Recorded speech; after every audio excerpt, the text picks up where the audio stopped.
నమస్తే మైసెల్ఫ్ శ్రావణి మైత్రి న్యూస్ కి స్వాగతం. ముందుగా హెడ్లైన్స్.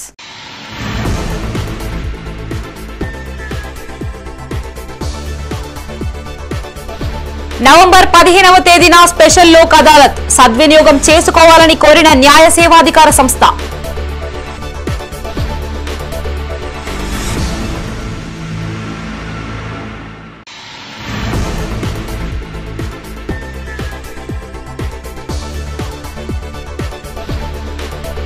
అరుదైన ఘనత సాధించిన జ్యోతిష్మతి విద్యార్థిని హర్షితకు ఎన్టీయూ స్నాతకోత్సవంలో 3 బంగారు పతకాలు.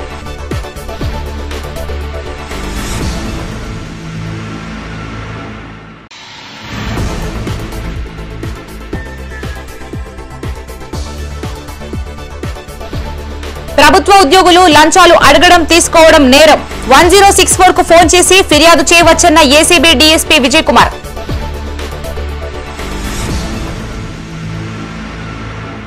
ఇక వార్తల్లోని వివరాలు.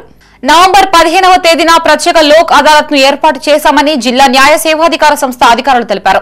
తెలంగాణ రాష్ట్ర న్యాయ సేవాధికార సంస్థ హైదరాబాద్ వారి ఆదేశానుసారం కరీంనగర్ జిల్లా కోర్టులో జిల్లా న్యాయ సేవాధికార సంస్థ ఆధ్వర్యంలో చేపట్టబోయే స్పెషల్ లోక్ అదాలత్ లో రాజీ పడదగిన క్రిమినల్ కేసులు, సివిల్ దావాలు, కుటుంబ తగాదాలకు సంబంధించిన కేసులు, చెక్ బౌన్స్ కేసులు, మోటార్ వెహికల్ చట్టంకు సంబంధించిన కేసులు, బ్యాంక్ కేసులు మరియు చిట్ ఫండ్ కేసులను ఇరుపక్షాల సమ్మతితో పరిష్కరించబడతాయని చెప్పారు.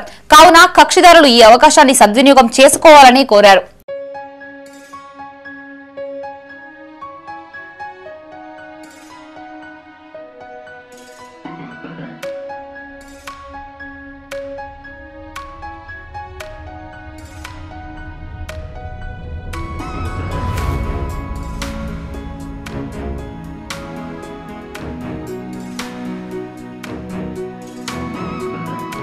జ్యోతిష్మతి కళాశాలకు చెందిన ఓ విద్యార్థిని అరుదైన ఘనత సాధించింది. BTech computer science and engineering విద్యార్థిని NM Harshitha Jawaharlal Nehru technology university Hyderabad నుండి 2025 డిసెంబర్లో నిర్వహించిన 14వ స్నాతకోత్సవంలో 3 బంగారు పతకాలు సాధించింది. ఇందుకు గాను జ్యోతిష్మతి కళాశాల చైర్మన్ జువ్వాడి సాగర్ ఎన్ఎం హర్షితను సత్కరించి ₹1,00,000 విలువ గల చెక్ ను అందజేశారు. ఉత్తర తెలంగాణలో గత 27 సంవత్సరాలుగా ఇంజనీరింగ్ విద్యను అందిస్తున్నామని జువ్వాడి సాగర్ రావు అన్నారు. తమ కళాశాల విద్యార్థిని ఎంతటి ఘనత సాధించడం సంతోషంగా ఉందని చెప్పారు. హర్షిత 2021 నుండి 2025 బ్యాచ్ లో తన అద్భుతమైన విద్యా ప్రదర్శన చూపించింది అన్నారు. మ్యాథమెటిక్స్ లో అత్యధిక మార్కులు సాధించినందుకు పురుషోత్తం మెమోరియల్ ఎండోమెంటల్ మెడల్ తో పాటు బీటెక్ సిఎస్ విభాగంలో 8.91 సిజిఏపీతో ప్రథమ ర్యాంక్ సాధించినందుకు doctor MD Wizarat Rasool Khan endowment gold medal పొందిందన్నారు. హర్షిత విజయం ఆమె అంకిత భావం, కృషి, జ్యోతిష్మతిలోని విద్యా శ్రేష్టత, సాంస్కృతిక వాతావరణ ఫలితమేనని తెలిపారు. ఉత్తర తెలంగాణలో యూనివర్సిటీ స్థాయిలో మొత్తం 11 బంగారు పతకాలు సాధించిన ఘనత జ్యోతిష్మతికే దక్కుతుంది అని పేర్కొన్నారు. గోల్డ్ మెడల్స్ సాధించిన విద్యార్థులకి ₹1,00,000 నగదు ప్రోత్సాహకాన్ని ఇవ్వడం ఆనవాయితీగా వస్తుందని చెప్పారు. జ్యోతిష్మతి కళాశాలలోని నిష్ణాతులైన అధ్యాపకులు గ్రంథాలయంతో పాటు వివిధ సాంకేతిక విషయ పరిజ్ఞాన సమావేశాల్లో పాల్గొనడం ద్వారా బాగా నేర్చుకోగలిగానని విద్యార్థిని హర్షిత అన్నారు. క్రమశిక్షణ, పట్టుదల అనే సూత్రాలపై తన ఈ గెలుపు సాధ్యమైందని తెలిపారు. ఈ కార్యక్రమంలో జ్యోతిష్మతి విద్యా సంస్థల chairman Juvvadi Sagar Rao, secretary correspondent Sumith Sai, principal Anil Kumar, dean PK Vaishali, విద్యార్థులు తదితరులు పాల్గొన్నారు. 3 గోల్డ్ మెడల్స్ ఒక అమ్మాయి సాధించింది. దట్టు యూనివర్సిటీలో టాప్ అమ్మాయి. మొత్తం అన్ని ఎన్నో కాలేజీలు 170 కాలేజీలు. అది పెద్ద అచీవ్మెంట్. దీన్ని చూసి మీరు అందరూ క్రమశిక్షణగా ఇక ముందు మీరు కూడా అదేవిధంగా గోల్డ్ మెడల్స్ తీసుకుంటారని అనుకుంటున్నాను. పే చేస్తున్నాను. ఒక్కొక్క కాలేజ్ 4 నెలలు 5 నెలలు ఇవన్నీ కాలేజీలు ఉన్నాయి. మరి సాలరీ ఇవ్వకపోతే లెక్చరర్స్ మీకు టీచింగ్ ఎట్లా చేస్తారు? వాళ్ళు టీచ్ చేస్తేనే కానీ మీరు డెవలప్ అయ్యేది. అదే దృష్టి పెట్టుకొని మా కష్టమైన ఏం పర్వాలేదు మేము ఓర్చుకొని మిమ్మల్ని తయారు చేస్తున్నాం. మా కాలేజీని ఎంత గాఢంగా మీరు అంటే చెప్పడానికి నాకు కొన్ని సందర్భాలలో సంతోషం దుఃఖమొత్తు అంటారు చూడండి. కాలేజీ ప్రతిష్ట ఎంత ఉందో మీరు ఆలోచించుకోండి. లెక్చరర్ల బోధన, విద్యార్థుల క్రమశిక్షణ, దానికే మాకు పేరుగా ఈ అమ్మాయి గోల్డ్ మెడల్ సాధించుకోవడం చాలా అదృష్టం మన కాలేజీది. జ్యోతిష్మతి పైన ఉంది. జ్యోతిష్మతి అంటే శ్లోకం మీరు కొందరు చూస్తారు చూడదని సరస్వతి వర్డ్ కూడా వస్తుంది ఇది టీవీలో అప్పుడప్పుడు. నేను Jyothishmathi institute of technology and సైన్స్లో బీటెక్ సిఎస్సి చేశాను. 2021 నుండి 2025 వరకు చేశాను. అయితే ఈ 2025 గ్రాడ్యుయేటింగ్ ఇయర్ JNTUH యూనివర్సిటీ నుండి నాకు 3 గోల్డ్ మెడల్స్ వచ్చాయి.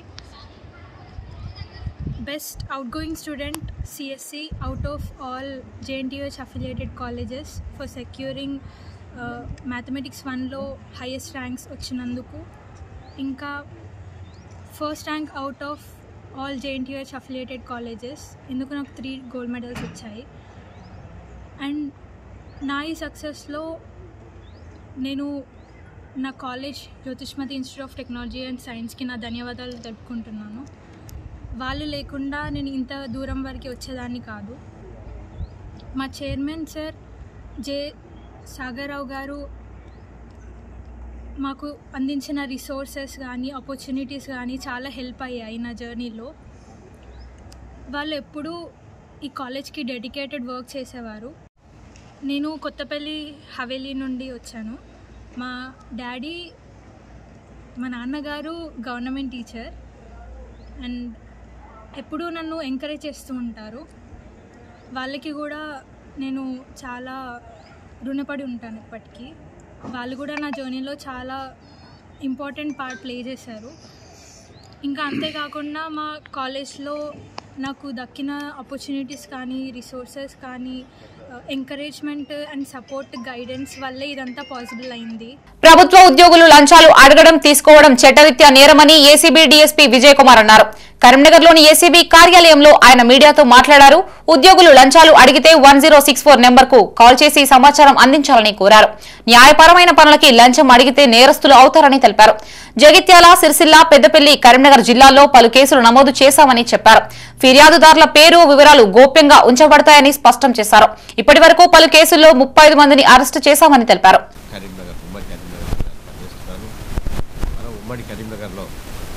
కరీంనగర్ జిల్లా, పెద్దపల్లి, సిరిసిల్ల, జగిత్యాల ఈ 4 జిల్లాలు వస్తాయి ఉమ్మడి కరీంనగర్లో. ఈ ఉమ్మడి కరీంనగర్ జిల్లాలో ఎక్కడైనా ఎనీ గవర్నమెంట్ ఆఫీసర్స్ ఎవరైనా కానీ, ఏ డిపార్ట్మెంట్ అయినా కానీ పర్వాలేదు, గవర్నమెంట్ శాలరీ తీసుకున్న వాళ్ళు ప్రతి ఒక్కళ్ళు గవర్నమెంట్ ఆఫీసర్సే. వాళ్ళు మీ పని, మీ గవర్నమెంట్ లీగలైజ్డ్ పని మీకు ఏమన్నా చేయడం కోసము లంచం అడిగితే, లంచం అడిగిన వారు నేరస్తులు, తీసుకోవడం నేరము, ఇచ్చేవాళ్ళు కూడా నేరస్తులు అవుతారు. కాబట్టి ఎవరైనా మిమ్మల్ని లంచం అడిగితే దయచేసి మాకు టోల్ ఫ్రీ నంబర్ మనకు ఉంది 1064. ఈ టోల్ ఫ్రీ నంబర్ ఫోన్ చేసి మీరు మాకు ఇన్ఫర్మేషన్ ఇవ్వగలరు. మీరు ఇచ్చే ఇన్ఫర్మేషన్లో మీ పేరు, మీ డీటెయిల్స్ గోప్యంగా ఉంచబడతాయి. మీరు చేసిన కంప్లైంట్కి మేము చేసిన యాక్షను మీకు వివరిస్తాము. ఎలా చేశాము, ఏం చేశాము, దానికి పని అవుతుందా కాదా ఏదో చెప్తాం మీకు. ప్రజాస్వామ్యంలో ఓటు హక్కు చాలా విలువైనదని తప్పక అందరూ వినియోగించుకోవాలని కాంగ్రెస్ సీనియర్ నేత ఆల్ఫోర్స్ నరేందర్ రెడ్డి అన్నారు. నగరంలోని మంకమ్మతోట 45వ డివిజన్లో జిల్లా యువజన కాంగ్రెస్ ప్రధాన కార్యదర్శి మొహమ్మద్ అజీం ఆధ్వర్యంలో ఉచిత ఓటరు నమోదు కేంద్రాన్ని ఏర్పాటు చేయగా ఆయన ముఖ్య అతిథిగా హాజరై ప్రారంభించారు. 18 సంవత్సరాలు నిండిన వారు ఓటరుగా నమోదు చేసుకోవాలని నరేందర్ రెడ్డి సూచించారు. అతిపెద్ద ప్రజాస్వామ్యమైన భారతదేశంలో ఓటు హక్కుకు చాలా ప్రత్యేకత ఉందన్నారు. ఓటు హక్కు పొందిన వారు ప్రభుత్వాన్ని ప్రభావితం చేయొచ్చని చెప్పారు. ప్రజలకి వసతులు కల్పించేందుకు ఓటు ఒక ఆయుధమని తెలిపారు. ప్రతి పౌరుడు ఎలాంటి ప్రలోభాలకు ఆకర్షితులు కాకుండా ఓటు హక్కును సక్రమంగా వినియోగించాలని సూచించారు. డివిజన్ ప్రజల సౌకర్యార్థం ఈ కేంద్రాన్ని ఏర్పాటు చేశామని జిల్లా యువజన కాంగ్రెస్ ప్రధాన కార్యదర్శి మొహమ్మద్ అజీం అన్నారు. 45వ డివిజన్ ప్రజలు ఉచిత ఓటరుగా నమోదు కేంద్రాన్ని సద్వినియోగం చేసుకోవాలని సూచించారు. ఈ కార్యక్రమంలో నగర మహిళా కాంగ్రెస్ అధ్యక్షురాలు Rajitha Reddy, ST cell president Shravan Nayak, youth Congress vice president Gurram Vasu, assembly vice president Abhilash Goud, జిల్లా ప్రధాన కార్యదర్శి విష్ణు, తాలపల్లి శ్రీకాంత్, రాహుల్, వైస్ ప్రెసిడెంట్ మొహమ్మద్ జాఫర్, ఆశిష్ గౌడ్, ప్రవీణ్, అంజన్ స్వామి, అజిత్ పండిట్ తదితరులు పాల్గొన్నారు. ఈ రోజు ఇక్కడ 45 డివిజన్లో మరొక బృహత్తర కార్యక్రమం అసీం ఆధ్వర్యంలో ఇక్కడ జరుగుతుంది. ఎన్నో స్వచ్ఛంద కార్యక్రమాలు కాకుండా పార్టీ కార్యక్రమాలతో చాలా బిజీగా ఉంటూ యువకుడు అజీం చక్కటి కార్యక్రమం ఇప్పుడు లోకల్ బాడీ ఎన్నికలు వస్తున్న తరుణంలో కరీంనగర్లో ఇంకా ఎవరైతే ఓటు నమోదు చేసుకోకుండా ఫ్రెష్గా 18 ఇయర్స్ నిండిన వాళ్ళు ఉన్నారు అట్లాగే ఆల్రెడీ ఓటు హక్కు ఉండి కూడా అడ్రస్ చేంజ్ లేదా మిగతా ఏదైనా పెండింగ్ ఉన్నా కూడా కొత్త కార్డు కావాలనుకున్న వాళ్ళకు కూడా ఒక సువర్ణ అవకాశంగా మరి మిత్రుడు ఈరోజు ఇక్కడ కౌంటర్ ఓపెన్ చేయడం జరిగింది. 3 రోజుల పాటుగా మరి మార్నింగ్ టు ఈవినింగ్ ఎవరెవరైతే మరి ఆల్రెడీ ఉన్న దానిలో చేంజెస్ కావాలనుకున్న వాళ్ళు కొత్త ఓటర్లకు కూడా ఒక సువర్ణ అవకాశంగా మరి ఒక మంచి కార్యక్రమం చేపట్టిన అజీంకి మనస్ఫూర్తిగా అభినందన తెలియజేస్తున్నాను. దీన్ని అందరూ కూడా సద్వినియోగం చేసుకోవాల్సిందిగా కోరుతూ మరి నిజానికి ఇది చాలా అవసరం. ముఖ్యంగా 18 years నిండిన వాళ్ళకి ఇప్పుడు ఓటు వేయచ్చు. దీనికంటే జనరల్లీ అసెంబ్లీ ఎన్నికలు కానీ పార్లమెంట్ ఎన్నికలు దాన్నే దృష్టిలో పెట్టుకొని ఓటర్ ఐడికి ట్రై చేస్తుంటారు. బట్ లోకల్ బాడీ ఎన్నికలు కూడా ఇంపార్టెంట్ కాబట్టి ఈ తరుణంలో ఇది ఓపెన్ చేయడం చాలా మంచిది. విద్యార్థులు 18 సంవత్సరాలు నిండిన వాళ్ళందరూ కూడా దీన్ని ఉపయోగించుకోవాలని కోరుకుంటూ ఇంత చక్కటి కార్యక్రమం చేసిన మరి మిత్రుడు అజీంని మనస్ఫూర్తిగా అభినందిస్తున్నాను. బీసీలకి 42% రిజర్వేషన్లు కల్పించాలి అంటూ కరీంనగర్లో బీసీ జేఏసీ నాయకులు ఆందోళనకి దిగారు. నగరంలోని కలెక్టరేట్ ఎదుట బీసీ జేఏసీ ఆధ్వర్యంలో ధర్మ పోరాట దీక్ష నిర్వహించారు. ఈ కార్యక్రమానికి ముఖ్య అతిథులుగా జిల్లా బీసీ సంక్షేమం సంఘం అధ్యక్షులు ఆదిమల్లేశం, నాగుల కనకయ్య గౌడ్, దుగ్గిలి శ్రీధర్లు హాజరయ్యారు. బీసీ రిజర్వేషన్లపై కేంద్ర ప్రభుత్వం ఒత్తిడి తేవడానికి ఈ ధర్మదీక్ష పోరాట దీక్షలు చేపడుతున్నామని బీసీ జేఏసీ నాయకులు తెలిపారు. బీసీలకు విద్య, ఉద్యోగ, రాజకీయ రంగాలలో 42% రిజర్వేషన్లను పెంచడానికి పార్లమెంటులో రాజ్యాంగ సవరణ చేసి 9వ షెడ్యూల్ చేర్చాలని ప్రధాన డిమాండ్ చేశారు. రిజర్వేషన్లు ఎవరికి ఇచ్చే భిక్ష కాదని ఇది బీసీల హక్కు అని తెలిపారు. మేమెంతో మాకంతా అనే నినాదంతో ముందుకెళ్తున్నామని చెప్పారు. ఈ నెల 16న రన్ ఫర్ సోషల్ జస్టిస్, 18న ఎంపీలతో ములాఖాత్, 23వ తేదీన అఖిలపక్ష సమావేశాలు నిర్వహించనున్నామని చెప్పారు. డిసెంబర్ 1వ వారంలో ఢిల్లీలో పార్లమెంట్ ముట్టడి కార్యక్రమాన్ని చేపడతామని తెలిపారు. ఈ కార్యక్రమంలో బీసీ జేఏసీ నాయకులు మంతెన కిరణ్, జీసీ ఆనంద్, దేవరకొండ సంతోషిలక్ష్మి, వాయిల రాజ్ కుమార్, గుమ్మడి శ్రీనివాస్, ఆశిష్ గౌడ్, బియ్యాని తిరుపతి, రవీంద్రచారి, రామ్మూర్తి, నితిన్, బీసీ జేఏసీ నాయకులు, సభ్యులు తదితరులు పాల్గొన్నారు. మేము గతం నుంచి ఒక 3-4 నెలల నుండి కొట్లాడుతూనే ఉన్నాము. రిజర్వేషన్ 42 రిజర్వేషన్ అమలు చేయాలి. మా స్థానిక సంస్థలో కాదు, మీరు ఇచ్చే స్థానిక సంస్థ మాకు అవసరం లేదు, చట్టసభలో రిజర్వేషన్ ఇవ్వాలని చెప్పి మేము పోరాటం చేస్తూనే ఉన్నాం. అయినా మీ ప్రభుత్వాలు ఇద్దరికి, కేంద్ర ప్రభుత్వం రాష్ట్ర ప్రభుత్వానికి నిమ్మకు నీరెత్తినట్టుగా ఉందోతనంగా వ్యవహరిస్తున్నారు. ఇది కరెక్ట్ పద్ధతి కాదని చెప్పి మేము హెచ్చరిస్తున్నాం బీసీ సంఘాల తరఫున. ఎందుకంటే 9 జీవో తీసుకొచ్చారు. ఆ 9 జీవో రాష్ట్ర ప్రభుత్వం, కేంద్ర ప్రభుత్వం సంబంధించినటువంటి గవర్నర్ రాష్ట్రపతి దగ్గర పెండింగ్లో ఉన్నది. పెండింగ్లో ఉండగా మీరు ఢిల్లీ నుంచి హైదరాబాద్ నుంచి ఢిల్లీ పోయి అక్కడ జంతర్ మంతర్ ధర్నా చేశారు. ఎందుకోసం ధర్నా చేశారో బీసీ ప్రజలకు తెలియజేయాలని చెప్పి మేము అడుగుతున్నాము. మొన్న పోలీసు వాళ్ళు మమ్మల్ని ఎంత కూడా నిర్బంధించినా మా కార్యక్రమాన్ని చేశాము. అందులో భాగంగానే ఈ యొక్క దీక్ష అనే కార్యక్రమాన్ని, ధర్మ దీక్ష అనే కార్యక్రమాన్ని మేమెంతో మాకంతా జనాభా ప్రాతిపదిక ప్రకారం మా రిజర్వేషన్ 42% రిజర్వేషన్ మాకు ఇవ్వాలని, అదేవిధంగా ఇప్పుడు జరిగేటువంటి పార్లమెంట్ సీజన్లో 9th షెడ్యూల్ను ఆ పార్లమెంట్లో పెట్టి ఇటు ప్రతిపక్షం కానీ అధికార పక్షం కానీ అన్ని పక్షాలు అన్నీ కలిసి మా జనాభా దామాషా ప్రకారం మాకు ఇవ్వాలని చెప్పి కోరుకుంటాను. ఇంకోటి చెప్తున్నాము, రెడ్డి జాగృతికి ఒకటి హెచ్చరిస్తున్నాము. మీరు పెట్టినటువంటి ఆ కోర్టులో వేసినటువంటి కేసును విత్డ్రా చేసుకోండి. మీకు ఈడబ్ల్యూఎస్ 10% ఇస్తే మేము కూడా ఆబ్జెక్షన్ చేయలేదు. అద్విత ఇంటర్నేషనల్ పాఠశాలలో చిల్డ్రన్స్ డే వేడుకలు ఘనంగా నిర్వహించారు. ప్రీ ప్రైమరీ విద్యార్థులతో పాటు వారి తల్లిదండ్రుల కోసం రుచికరమైన కుకింగ్ సెషన్ ఏర్పాటు చేశారు. చిన్నారులు తల్లిదండ్రులతో కలిసి డ్రై ఫ్రూట్స్ లడ్డు, కీరదోస, బోట్, అవకాడో శాండ్విచ్ వంటి అనేక రుచికరమైన వంటకాలు తయారు చేశారు. పిల్లలు తమ చిరునవ్వులతో వంటకాలకి ప్రత్యేకమైన ముద్ర వేశారు. తల్లిదండ్రులు చిన్నారులతో కలిసి ఆనందంగా గడిపారు. మిడిల్ స్కూల్ విద్యార్థులకి ఆర్క్యూబ్ ట్రాంపోలిన్ పార్క్ లో సూపర్ ఫన్ డే నిర్వహించారు. ఆడుతూ పాడుతూ తమ మిత్రులు, ఉపాధ్యాయులతో సరదాగా గడిపారు. ఇట్టి కార్యక్రమం ద్వారా విద్యార్థులు అద్భుతమైన జ్ఞాపకాలని అందుకున్నారని డైరెక్టర్ సౌగాని అనుదీప్ అన్నారు. బాలల దినోత్సవాన్ని ప్రత్యేకంగా జరుపుకోవడం చిన్నారులకి ఉత్సాహం కలిగించింది అన్నారు.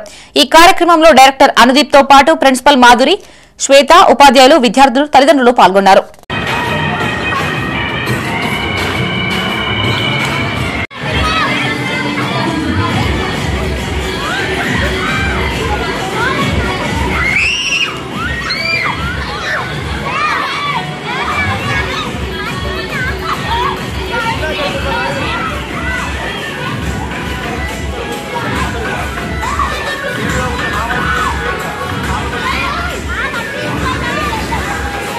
State Waqf board chairman Karimnagar లో పర్యటించనున్న నేపథ్యంలో పలు కార్యక్రమాలు చేపట్టనున్నామని జిల్లా Waqf board protection and development committee chairman Samad Nawab అన్నారు. నగరంలోని ఓ ప్రైవేటు హోటల్లో ఆయన మీడియాతో మాట్లాడారు. నవంబర్ 18వ తేదీన రాష్ట్ర వక్ఫ్ బోర్డు చైర్మన్ అజ్మతుల్లా హుస్సేన్ పర్యటన సందర్భంగా కరీంనగర్ ఫంక్షన్ హాల్లో ఉమీద్ పోర్టల్ వక్ఫ్ కు సంబంధించిన 3 అంశాలపై ప్రధానంగా చర్చ జరగనుందని చెప్పారు. సభ్యులు ప్రశ్నలకి సమాధానాలు ఇవ్వడంతో పాటు అవగాహన సదస్సు ఏర్పాటు చేశామన్నారు. ఈ అవగాహన సదస్సుకు ఉమ్మడి కరీంనగర్ జిల్లాలోని ఈద్గా, దర్గా, ఖబ్రస్థాన్, మసీద్, మదర్సా కమిటీ అధ్యక్షులు, సభ్యులు, జిల్లా కాంగ్రెస్ మైనార్టీ నేతలు, ప్రజలు, కాంగ్రెస్ పార్టీ శ్రేణులు హాజరు కావాలని విజ్ఞప్తి చేశారు. ఈ సమావేశంలో జిల్లా కాంగ్రెస్ మైనార్టీ సెల్ అధ్యక్షులు ఎండి తాజుద్దీన్, గ్రెస్ నాయకులు ఎండి లయీక్, అబ్దుల్ రెహమాన్, ఎండి చాంద్, ఇర్ఫాన్, మహమ్మద్ ఖలీముద్దీన్, మహమ్మద్ ఆమీర్, మన్సూర్, తవక్కలి తదితరులు పాల్గొన్నారు. అందరికీ నమస్కారములు. ఈరోజు ముఖ్యంగా మాట్లాడేది ఏందనగా ఉమ్మీద్ పోర్టల్ సెంట్రల్ గవర్నమెంట్ ద్వారా వక్ఫ్ ప్రాపర్టీని 5th డిసెంబర్ వరకు దీంట్లో ఇంప్లీట్ చేయాలనేది ఒక బ్రోచర్ వెళ్ళింది. కానీ చాలామందికి అవగాహన లేదు. అవగాహన గురించి ఒక అవగాహన సదస్సు తేదీ 18 మంగళవారం రోజున కరీంనగర్ ఫంక్షన్ హాల్లో 11 AM Telangana state chairman Syed Azmatullah Hussaini గారు కరీంనగర్కి ప్రాజెక్టర్ ద్వారా వచ్చి ఒక అవగాహన సదస్సు చేస్తారు. దాంట్లో ముఖ్యంగా మాట్లాడేది ఏంటంటే కరీంనగర్ ఉమ్మడి జిల్లాకు సంబంధించిన ఖబరస్థాన్ కమిటీలు, ఈద్గా కమిటీలు, దర్గా కమిటీలు, మస్జిద్ కమిటీలు, మదర్సా కమిటీలు 1991లో గజిట్ ఏది ఉన్నదో ఆ గజిట్ల మొత్తం ఉన్నది. గజిట్ల ఉన్న వాటికి వక్ఫ్ బోర్డ్ తన ఆఫీసర్ల ద్వారా ఇంప్లీట్ చేస్తున్నారు. కరీంనగర్ కు చెందిన గడప నాగరాజు గురుస్వామి ఆధ్వర్యంలో చేపడుతున్న శబరిమల మహాపాదయాత్ర 33వ రోజుకు చేరింది. సుమారు 100 మంది అయ్యప్ప స్వాములు తమిళనాడులోని పాలకోడ్ నుండి బయలుదేరి సొగతూరు గ్రామానికి చేరుకున్నారు. అక్కడ మంచిర్యాలకు చెందిన అఖిల భారతీయ అయ్యప్ప ధర్మ ప్రచార సభ జాతీయ ప్రధాన కార్యదర్శి బేతి తిరుమలరావు, శ్రీవాణి, సుశీల, సత్యనారాయణ, ఆకాంక్ష కుటుంబ సభ్యుల సహకారంతో దీక్షాపరులకి అన్నదాన కార్యక్రమం ఏర్పాటు చేశారు. తిరిగి సాయంకాలం సొగతూరు నుండి పాగల్పట్టి గ్రామానికి చేరుకోనున్నారు. అక్కడ కరీంనగర్ కు చెందిన యనగందుల రమేష్, లక్ష్మి, రాకేష్, లత, గారిపల్లి రవీందర్, ఉమారాణి, రాజేష్, శ్రావణి కుటుంబ సభ్యులు అల్పాహారం అందజేసి దాతలుగా వ్యవహరించారు. తిరిగి శుక్రవారం ఉదయం కమలాపూర్ గ్రామానికి చేరుకోనున్నారు.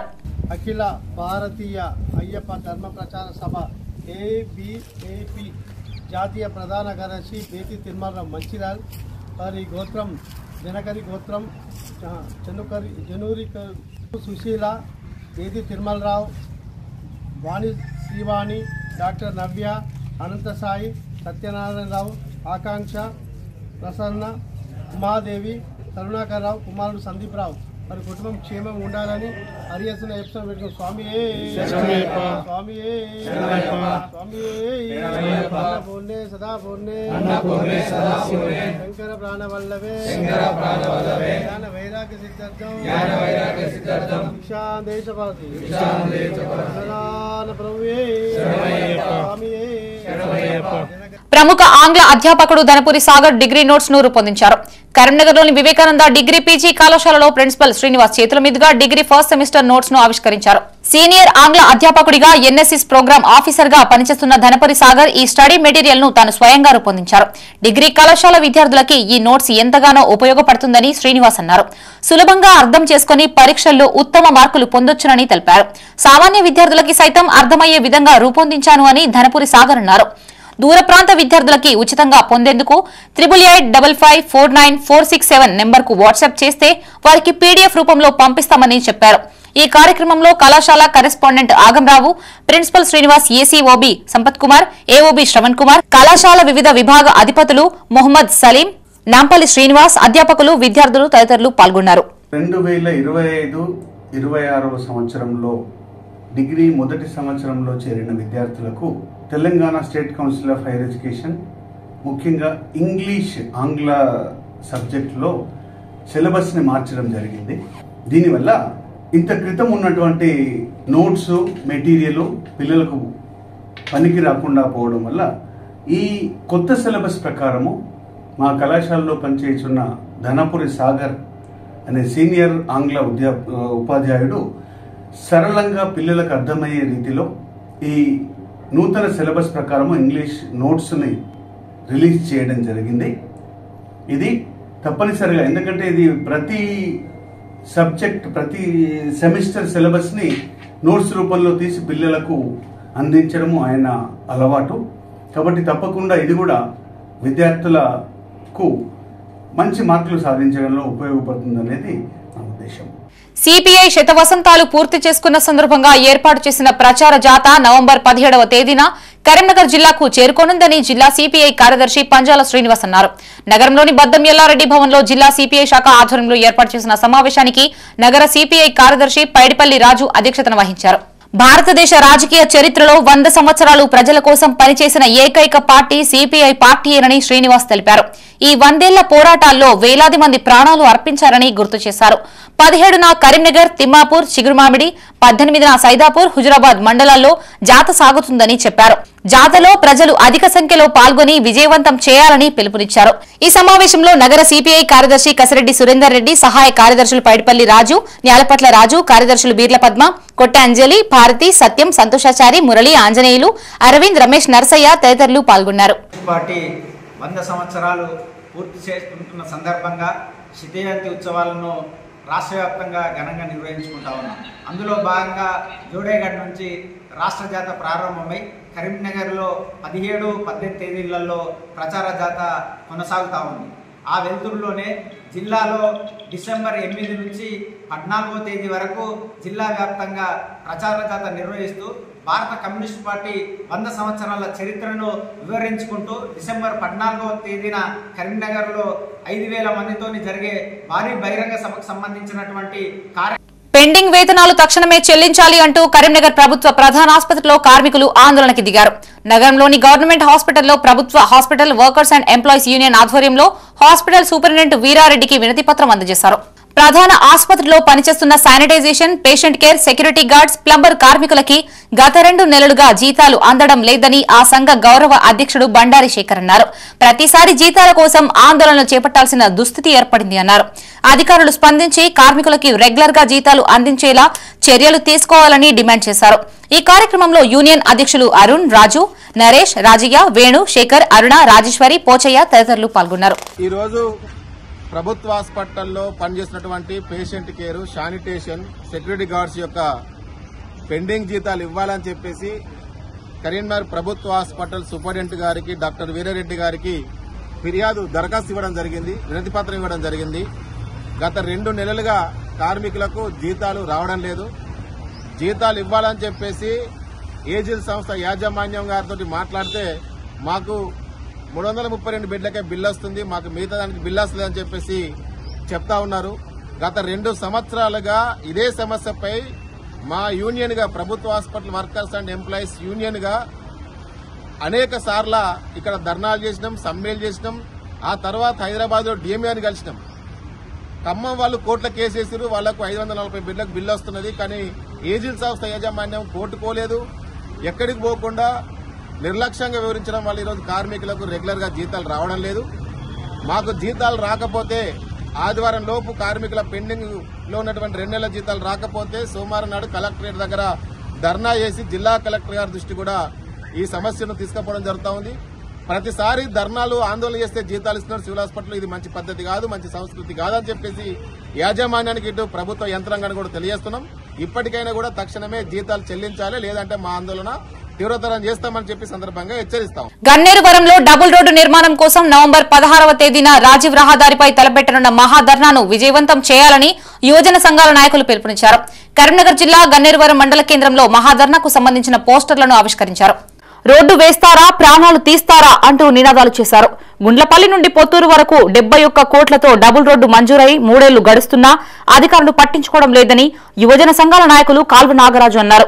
ఇంకనూ రోడ్డు పనులు పూర్తి కాలేదని కాంట్రాక్టర్ కంకరపోసి వదిలేయడంతో ప్రజలు తీవ్ర ఇబ్బందులకు గురవుతున్నారని ఆవేదన వ్యక్తం చేశారు. ఎమ్మెల్యే కవ్వంపల్లి సత్యనారాయణకు పలుమార్లు విన్నవించినా కూడా రోడ్డు సమస్యని పట్టించుకున్న పాపాన పోలేదు అన్నారు. నాయకులకి, అధికారులకి కనువిప్పు కలిగేలా రోడ్డు సమస్య ప్రభుత్వం దృష్టికి తీసుకోపోవాలనే ఉద్దేశంతోనే ఈ మహాధర్నా నిర్వహిస్తున్నట్లు తెలిపారు. డబుల్ రోడ్డు వేసేంత వరకు తమ పోరాటం ఆగదని యువజన సంఘాల నాయకులు హెచ్చరించారు. ఈ కార్యక్రమంలో యువజన నాయకులు, సభ్యులు తదితరులు పాల్గొన్నారు. గత 3 రోజుల కిందటనే మేము హెచ్చరించినా కానీ ఎలాంటి స్పందన కరువైంది. మేము వేస్తాం, కనీసం మేము ఈ ఒక డేట్ అయినా ప్రకటించమని చెప్పాము, దానికి కూడా స్పందన కరువైంది. ఆయన విలాసవంతమైన జీవితానికి అలవాటు పడ్డాడు. సామాన్యుల అవస్థలు అతనికి కనబడడం లేదు. గత రసమయ ఎమ్మెల్యే గారు రోడ్డు బేస్ చేసుకుని అతన్ని ఈ యువజన సంఘాల మద్దతు తీసుకొని ఆయనను అధికారం నుంచి దింపేసి ఈయన అధికారంలోకి వచ్చిండు. గెలిచిన 6 నెలల లోపలే మీకు ఎందుకు కాలుకు మట్టి అంటకుండా నేను డబల్ రోడ్డు వేస్తామని హామీ మర్చిపోయినాడు. మళ్ళీ అదే యువజన సంఘాలు ఏకమై కూడా గన్నేరువర యువజన సంఘాలు ఏకమై కూడా హెచ్చరించినా కూడా మీతోనే ఏమవుతుంది అన్నట్టుగానే ఆయన పెడచేవన పెట్టుకుంటున్నాడు. కవంపల్లి గారి స్పందన రాలేదు కాబట్టి ఈ ఆదివారం, వచ్చే ఆదివారం రోజు తప్పకుండా మహాధరణ చేసి ఎట్లా చేసి చూపిస్తామో చూడండి. మీరు రోడ్డు పనులు పూర్తి చేసేలా లేరు. మీరు మాతో వచ్చి రోడ్డు మీద కూర్చుండి 6 నెలల్లో గెలిచి వచ్చి 6 నెలల్లో రోడ్డు పూర్తి చేస్తా అని చెప్పారు. ఇప్పటివరకు ఊసు లేదు. మాట ఇచ్చి మరవడం ఈ హావభావాలు అయిపోయాయి. కరీంనగర్ జిల్లా తిమ్మాపూర్ మండలం నల్లగొండ రెవెన్యూ పరిధిలో కబ్జాకు గురైన ప్రభుత్వ భూమిని ఆర్డీఓ మహేశ్వర్ పరిశీలించారు. నల్లగొండ రెవెన్యూ పరిధిలోని సర్వే నెంబర్ 186, 187లో గల 3 ఎకరాల 20 గుంటల ప్రభుత్వ భూమి కబ్జాకు గురైందని ఆరోపిస్తూ గ్రామస్తులు కలెక్టర్ కు ఫిర్యాదు చేశారు. ఈ నేపథ్యంలో జిల్లా కలెక్టర్ ఆదేశాల మేరకు ఆర్డీఓ మహేశ్వర్ కబ్జాకు గురైన భూమిని క్షేత్రస్థాయిలో పరిశీలించారు. సమగ్ర సర్వే విచారణ చేయించి రిపోర్ట్స్ వచ్చిన తర్వాత నిజాలు పరిశీలించి కబ్జాదారులపై చర్యలు తీసుకుంటామని గ్రామస్తులతో తెలిపారు. ఈ కార్యక్రమంలో ఆర్డీఓ మహేశ్వర్ తో పాటు తిమ్మాపూర్ తహసీల్దార్ కె శ్రీనివాసరెడ్డి, రెవెన్యూ సిబ్బంది, ఫిర్యాదుదారులు, గ్రామస్తులు తదితరులు పాల్గొన్నారు.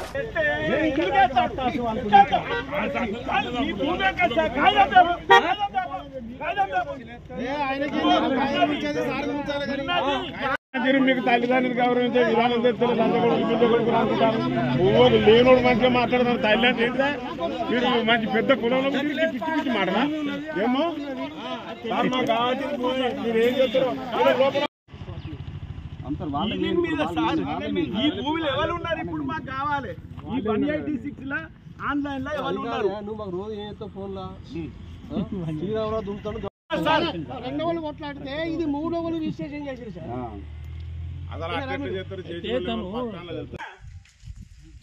మొన్ననే చెప్పిన నేను కలెక్టర్ గారికి కూడా చెప్పిన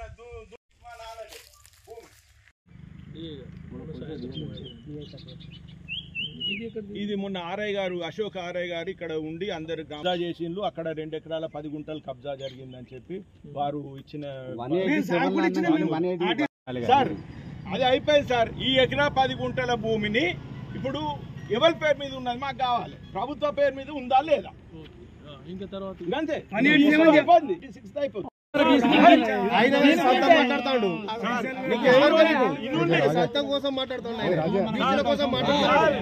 యాంటీ ర్యాగింగ్, మహిళా భద్రత, మాదక ద్రవ్యాల నియంత్రణపై కరీంనగర్లోని శాతవాహన యూనివర్సిటీలో అవగాహన సదస్సు నిర్వహించారు. నగరంలోని యూనివర్సిటీ ఆర్ట్స్ కళాశాల సెమినార్ హాల్లో ప్రిన్సిపల్ సుజాత అధ్యక్షతన విద్యార్థులకి అవగాహన సదస్సు నిర్వహించారు. విద్యార్థులు తోటి విద్యార్థులతో సోదరభావంతో మెలగాలని రిజిస్ట్రార్ రవికుమార్ జాస్తి అన్నారు. ర్యాగింగ్ ను అరికట్టడానికి ప్రయత్నాలు చేయాలని సూచించారు. విద్యార్థులు విలువలతో ఉండాలని, మాదక ద్రవ్యాలతో జీవితం చెడిపోతుందని కొత్తపల్లి ఇన్స్పెక్టర్ బిల్లా కోటేశ్వర్ అన్నారు. ఈ కార్యక్రమంలో రిజిస్ట్రార్ రవికుమార్ జాస్తితో పాటు principal Sujatha, she team circle inspector Srilatha, commerce కళాశాల ప్రిన్సిపల్ హరికాంత్, సైన్స్ కళాశాల principal Ramakanth, chief warden Nayeemuddin Manwar, hostel warden Krishnakumar, Savitri, అధ్యాపకులు, విద్యార్థులు తదితరులు పాల్గొన్నారు.